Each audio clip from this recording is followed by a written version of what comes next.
I'm Ernie Ray, and this is the Beyond Belief podcast. In this week's programme, which marks the 70th anniversary of Indian independence, we're discussing the legacy of R.B. Ambedkar. He was the prime author of India's constitution. He took a very different approach to Mahatma Gandhi, and he spent his life fighting for the rights of the untouchables. Joining me were the anti-caste campaigner Santosh Das, the historian William Gould, and the academic Ananya Vajpayee. I began by asking Ananya to assess Ambedkar's significance. He was at least as significant as Mahatma Gandhi, but he hasn't gotten his due, I'm afraid. And Santosh? It's a sense and scale of the human justice that he was proposing. What he did in his lifetime has transformed the lives of untold millions of people, men and women. And he's just a world-class figure, and that's why he's very significant. William, the comparison has been made to Gandhi. How do you rate the two in terms of their significance for India? Well, I think in the last 2 or 3 decades, Ambedkar has become a more significant figure in Indian politics. His influence has led to the transformation of Indian politics, largely through the granting of agency to Dalit organisations and political organisations, which has totally changed the political landscape in India over the last 20 to 30 years. The Dalits being the former untouchables. Yes. And Anya, let's go back to his background. He had very humble beginnings. Yeah, Ambedkar himself belonged to an untouchable caste. He came from extreme poverty. He was only really able to get an education because his father and grandfather worked for the British Army.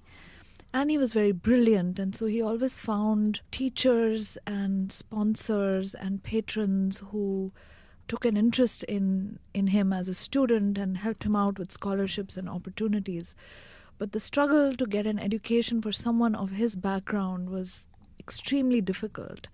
And even as he continued to do very well and go on from school to college and college to university to finally, he ended up at Columbia, he had to encounter daily discrimination and a lot of personal setbacks throughout that journey. Where did his political commitment start from, Santosh? I think would be his experience of what he experienced, as a so-called untouchable, the inequalities that he experienced. When he was in the classroom, he was told that he'd have to drink from a different vessel. And if that vessel wasn't there, and that vessel was basically just like a little pitcher, and they'd pour the water basically into his hands and from a distance, and he would drink, and so would maybe 1 or 2 of the other untouchable children there as well. And if there wasn't a vessel for him to drink from, then he would remain thirsty throughout the day. He experienced extreme discrimination when it came to teachers even examining or assessing his homework. They wouldn't touch his books. Ananya? I just wanted to add that, he wanted to study Sanskrit. It's not just question of food and water and physical matters like that. But the fact that at a certain level, when he was entering college, he wanted to study Sanskrit as a subject. And he wasn't allowed to do that because Sanskrit was supposedly prohibited to, people who were outcast. But it was his experiences of discrimination that led him to conclude that there was just no way for somebody of his qualifications who could be a leader of his community to then wash his hands of the political problems confronting that community. So was he committed to non-violence? He wasn't, he didn't have an elaborate philosophy of non-violence in the way that Gandhi had. He was willing to try Gandhian methods of protest at a certain early stage in his political career. So he was willing to try civil disobedience. He was willing to try, a boycott, various forms of mass protest, which were essentially non-violent. But he was not in it for the non-violence per se, if you see what I mean. A pragmatic decision, William. Yes, I think it was probably quite difficult to ignore the political techniques of Gandhi in the 1920s. And it's really, I think, in that decade, in particular, that Ambedkar started to develop much more strongly as a leader of, untouchable movements and organisations and parties. Through that decade, his involvement with Gandhian practices such as satyagraha, civil disobedience, non-violence, were probably, really a reflection of the fact that at that time that was seen as a kind of very effective mode of mass mobilisation, rather than necessarily Ambedkar himself following, Gandhi deeply through that kind of philosophy of non-violence. But I think what was really, really different about Dr. Ambedkar was that he felt that in order to be able to get the justice and, the support for his people was through his education and his contacts and being able to, articulate what it is that his community needed. And I think, his pen was more powerful than any of the protests. William. The big argument that Ambedkar had with Gandhi around caste, which obviously went over a long period of time, but its most important moment probably was in 1932, around the time of what was known as the Pune Pact. We better just clarify, this was a series of conferences which the British had with Indian representatives, including Congress and Gandhi, where they discussed the way ahead. Yeah, and in the roundtable conferences of the early 1930s, the British were proposing separate electorates for what were described as depressed classes or untouchables. And Ambedkar was a big advocate of this form of affirmative action, electorates for untouchables where only untouchables would vote for untouchable candidates. Gandhi was very much opposed to this idea because he felt that untouchables should be seen as part of the Hindu fold. And that kind of underpinned the different philosophical position of the two leaders, whereas Gandhi felt that untouchability wasn't integral to Hinduism, it could be reformed out of Hinduism. Ambedkar thought that untouchability was integral to Hinduism and that caste itself had to be totally destroyed. And Ananya, he said, "I will not die a Hindu." Yes, he said that eventually in 1935. So it took him some years to understand that there was no way to vindicate the system. You had to junk the whole thing. Santosh, how did that decision of Ambedkar go down at the time among the Hindu communities? There were some people, high caste Hindus, who wanted to reform Hinduism. But what we were having was this resistance from very orthodox Hindus who were saying, no, things will carry on the way they are. And that if you're an untouchable, you remain an untouchable throughout your lifetime and your descendants will be untouchables. And there's no flexibility of movement. Ananya, is there significance in the different terms used by Gandhi and Ambedkar when it came to talking about untouchables? Yes, absolutely. And I think that difference is absolutely crucial. So Gandhi used the term Harijan, which means a person or a child of God. We are all equal in the eyes of God. That's the idea there. So to refer to the lowest of the low as being the children of God confers on them a certain dignity, a certain sense of equality, and a certain kind of idea of almost Christian love that Gandhi wanted to put out there. The term Dalit is the term used by Ambedkar and followers of Ambedkar. Now, Dalit literally means crushed or ground down. And when you use the term Dalit, you're emphasizing the anger that is felt by those who've been oppressed for centuries and the resistance that comes up as a result of that anger of inequality, of being treated as unequal. So the two kinds of political emotion that attach to these two terms, those are absolutely central in capturing the political difference between Gandhi and Ambedkar. I think there's a couple of contextual points that's worth pointing out here as to how Ambedkar seems so radical and why he was so rejected, as it were, by Gandhi's followers. And that was firstly that there were other untouchable movements at the time, the early 20th century, that were probably more, as it were, favourable to a Gandhian ideology, which wanted to maybe emulate or raise their status within the caste hierarchy, within the Hindu fold, as it were. So I think that's the first thing to bear in mind. So Ambedkar was presenting a very radical position in challenging Hinduism at this time. And the second point is that I think there was a kind of drive around the 1910s and 1920s to represent the Hindu community as a larger community as possible, because there was a kind of communal competition going on within colonial India between Hindu organisations and Muslim organisations too. So there was a politics of religion going on here, in which untouchables were, as it were, the kind of pawns in this kind of larger communal game too. And I think probably there were organisations of the Hindu right, which in a sense Gandhi played into, that were trying to get untouchables represented as Hindus too. So I think that's the other factor here. There was a kind of strong political agenda. I want just very briefly to fast forward to after the Second World War, when it became absolutely clear that the battle for Indian independence had been won. The whole process was brought forward by Lord Mountbatten, which meant that when independence was declared, there was no constitution. And Ambedkar played a major role in writing the constitution. I just want to quote one or two little things. He said, "The state shall not discriminate against any citizen on grounds only of religion, race, caste, sex, place of birth, or any of them." And he declared untouchability is abolished and its practice in any form is forbidden. That's strong stuff, William.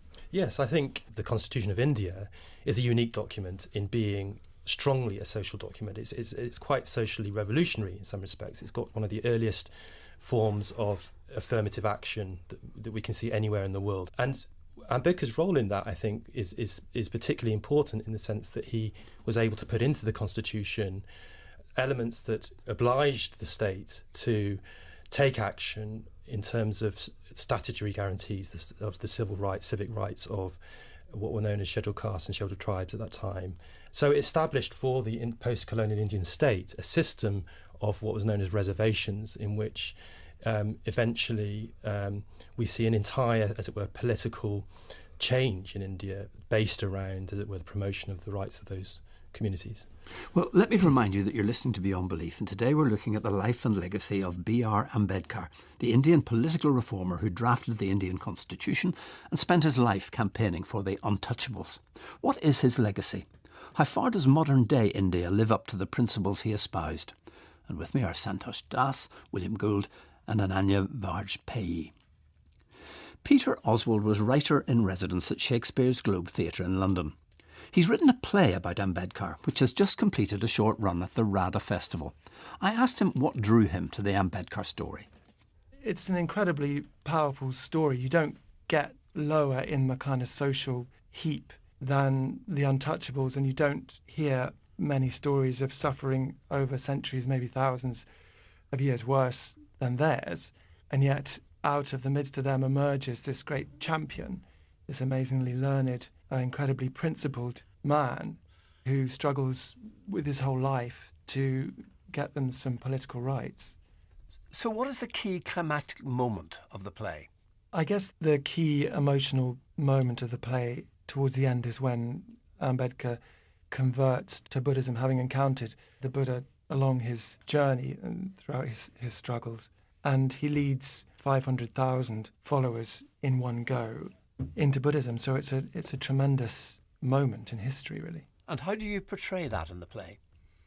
We portray it through all the emotions that have built up. And there are two characters who are, as it were, sidekicks of Ambedkar, who comment, sometimes in a comic way, on the progression of the action and what Ambedkar might be thinking. And they're very much telling the audience what's happening. And then we have, just as Ambedkar makes his vows, and he made his own special vows renouncing any belief in the Hindu gods, we were lucky to have an amazing dancer in our company, and he plays the Hindu goddess Kali, and she comes on and trying to draw Ambedkar back, and he manages to hold himself together and hold to what he's decided to do. He then, as he's converted to Buddhism, in our play, he collapses and dies. In reality, he died about 5 weeks later, but it was the culminating act of his life, for sure. Does that not suggest to you that he left it right to the last minute because he was unprepared to face up to the consequences, the social consequences of leaving Hinduism? I think that Ambedkar wasn't afraid of anything. He was a very deep thinking man and incredibly learned, and he didn't rush into things. So what has Ambedkar's life left you with? What's been the impact on you personally?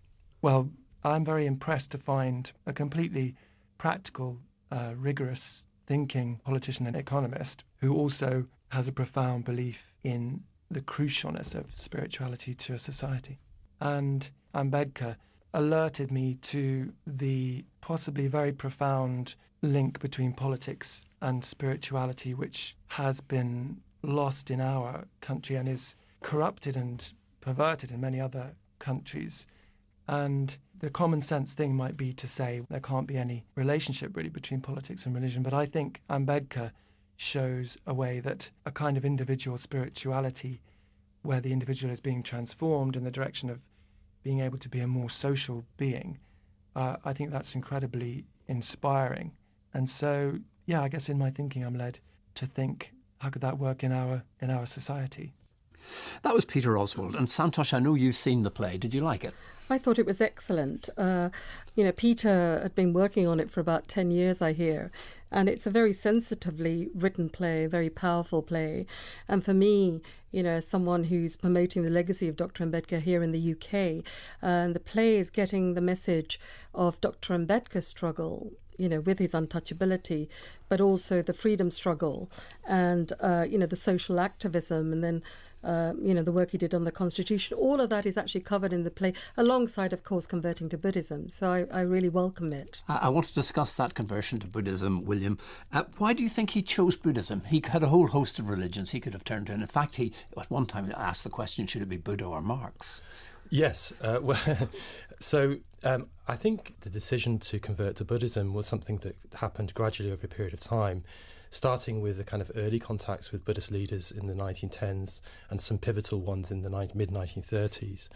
In the end, probably the other possible alternatives at that time, as it were, for conversion of Dalits or untouchables would have been Sikhism or Christianity.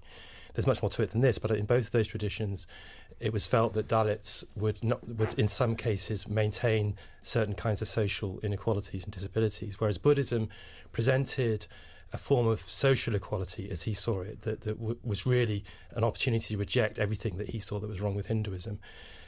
You mentioned Marx there and socialism. I think for Ambedkar, he made this comparison between the kind of revolution that one might see in a social revolution for socialists with the sort of revolution that he thought might work in India. And he felt that, I think, that it wasn't all just about property. It was about how we need to overcome the inequalities inherent within religious culture as much as within the question of property.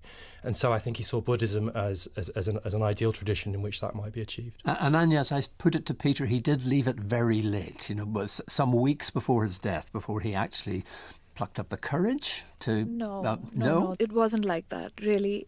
He was very, very sick. He was diabetic. And he was just, he just died. Literally, he finished this gigantic volume he wrote called The Buddha and His Dhamma and collapsed and died. And he was in terrible health for those last few years of his life. So he was sort of racing against time.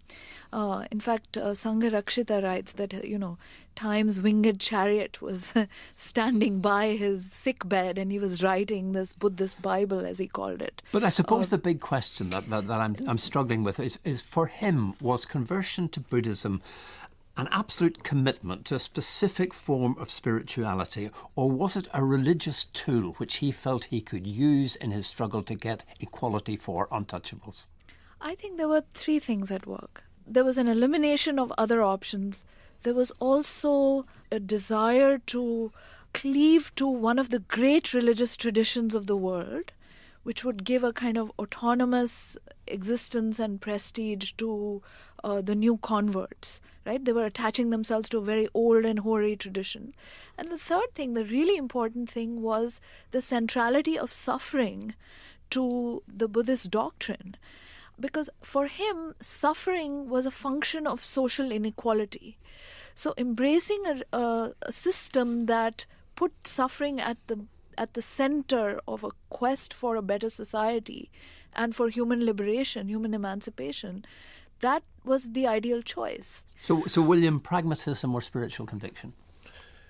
Yes, well, I think there is a kind of pragmatism to the idea of conversion to a tradition in which, if you can convert in one go, as he did, 400,000 or so untouchables to Buddhism, and when the total population of the Buddhist community in India, today is something like 8 million or so, then you're talking about being able to, as it were, own almost or control a tradition in some respects, a certain aspect of it. So I think there are forms of pragmatism there. Santosh, this is an extraordinary figure, 400,000, maybe 500,000 converted all in one go. How has that affected Buddhism in India? Has it changed the nature of Buddhism? Yes, it's created a new kind of Buddhism, an Ambedkarite Buddhism, based on equality and being able to kind of achieve your full potential.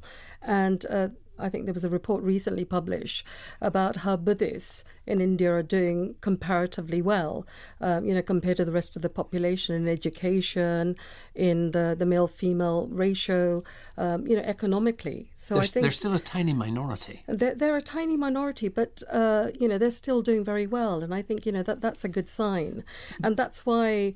Dr. Ambedkar felt, that Buddhism was about, training of the mind to make it act more righteously. And there was a scientific, sort of reason for kind of going to Buddhism. And that's why he did. But how do mainstream Buddhists view his form of Buddhism? Do they embrace it? Well, first of all, there are many sects and schools of Buddhism. And in India, Buddhism has been has been reduced to being quite minor, both numerically and philosophically, for well over 1,000 years. So the real question to ask is, how are Buddhists in Southeast Asia or in Sri Lanka or in Tibet, looking at, or in the Western world, looking at Ambedkarite Buddhists? And in that sense, I think Ambedkarite Buddhism is one of a whole series of Protestant and Reform Buddhist traditions which arise all over the world in the 20th century. The truth of the matter is that worldwide, Buddhism's hardly mention Ambedkar. I've studied it in some detail, and I've never come across a single mention of him in terms of worldwide Buddhism.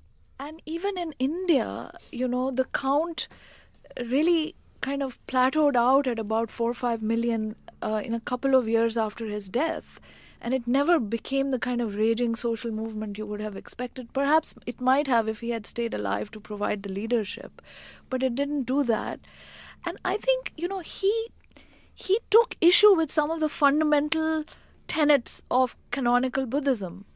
So if you're going to start off in this radical way, it's not clear that any kind of orthodoxy or conservative faction is going to accept you anyway, right? His real purpose was to differentiate this new creed from the Hindu fold. And he said in those vows are equally divided between embracing Buddhism and rejecting Hinduism. There at least half the vows are, I will not do X, Y, and Z, rather than I will do X, Y, and Z, So in that sense, his Buddhism has remained somewhat on the margins of the conversation. So if his impact on Buddhism has been fairly small, how do Hindus regard Ambedkar today?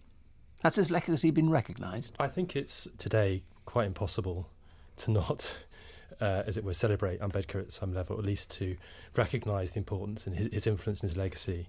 I certainly feel, however, that today there is a kind of strong reaction against Ambedkarites, as it were, organisations, parties and movements from the position of the Hindu right and from the position of high caste Hindus. And so there is a sort of a potentially quite problematic confrontation between those two kind of communities, as it were.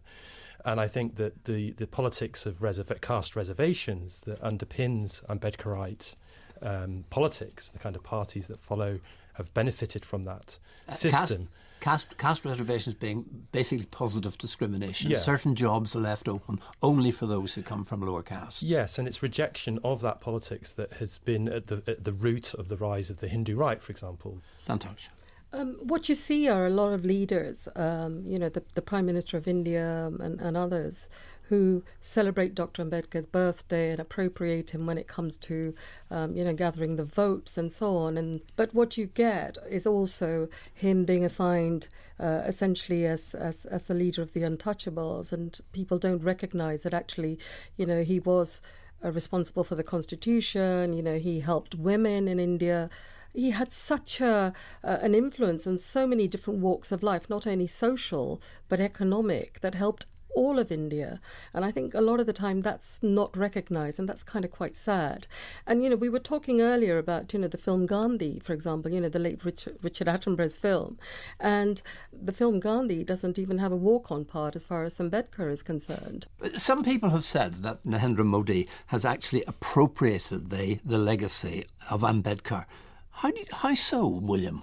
How has he done that? Well, I think the Hindu right organisations in different states of India have entered into electoral pacts with, for example, Dalit parties like the BSP in North India. And Modi is quite masterful in some ways in presenting himself as a kind of inheritor of a certain kind of tradition in late colonial, early post-colonial India. He's able to almost represent himself as it were, as somebody from a humble background who is able to sort of meet in the middle, as it were, some of the sort of politics of these organisations and parties that see themselves as Ambedkarite. But his own party, of course, is totally averse to the underpinning politics of Ambedkarite movements. And so I think there's a kind of a contradiction and a tension in all of that. And Anya, it's got to be said, if you take the main motivation for his life, which was to do away with the caste system and provide equality for all, it's been a total failure. You could look at this as a glass half full or as a glass half empty. You could say, why do we still need so much affirmative action? That means that those who were left behind are never going to catch up, and it's never going to be a truly equal society. But on the other hand, it also shows that no matter what the political ideology of the ruling party or the ruling coalition, no matter what the political conviction, which is at the moment front and center, thinking about inequality is something that every Indian government has to keep on doing. I'd like to ask you one final question as we bring this programme to a close. How different do you think India would have been without Ambedkar, Santosh? We wouldn't have definitely made the progress that we've made in India that Anya was talking about earlier. The reservations have helped uplift millions of people. William? Two things. Firstly, the Constitution of India, which is the biggest and most complex and most important constitution of its kind, with the most complex, as it were, provisions for social justice. That is very important to Indian politics today. And secondly, the ways in which Ambedkar gave agency to Dalit organisations to fight for their rights, their civic rights, through the late 20th century, early 21st century. And Anya? If you read the preamble to the Indian Constitution, you will notice that the word justice occurs before liberty and equality. So it was Ambedkar who was responsible for making social justice the first item of business for the new Indian nation. And I think we would be the poorer and less of a democracy were it not for his legacy. Well, that's all for this week. My thanks to Santosh Das, William Gould and Ananya Vajpayee. I'll be back again next Monday. I hope you'll join me. You can download many more BBC Radio 4 programmes for free. Find these at bbc.co.uk/Radio 4.